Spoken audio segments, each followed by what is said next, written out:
Pinoy Pride ang bitbit ng Gilas Pilipinas Under-16 team sa kanilang pagbabalik sa bansa. Sigurado na kasi silang makakalaro sa FIBA World Cup Under-17 sa Turkiye sa 2024. May unang balita si Bam Alegre. Nakabalik na sa bansa ang Gilas Pilipinas Youth Under-16 team matapos sumabak sa FIBA Under-16 Asian Championship sa Doha, Qatar. Sa 16 na team mula sa iba't ibang panig ng Asia, 4th place ang Pilipinas. Tinalo ng Batang Gilas ang Kazakhstan, Malaysia at South Korea para makarating sa quarterfinals kung saan nanalo naman tayo sa bansang Japan.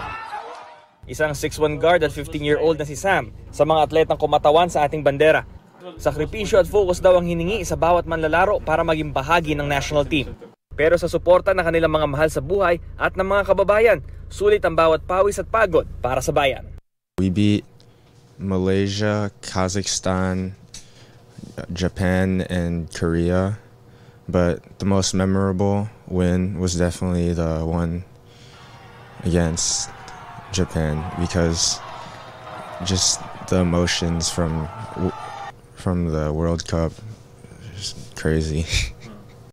Thank you for everyone that watched or just supported, and we couldn't have done it without you guys.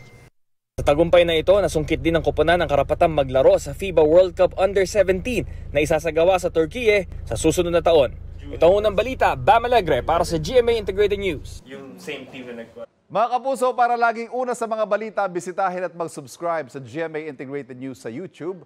Sa mga kapuso abroad, samahan nyo kami sa GMA Pinoy TV at sa www.gmanews.tv.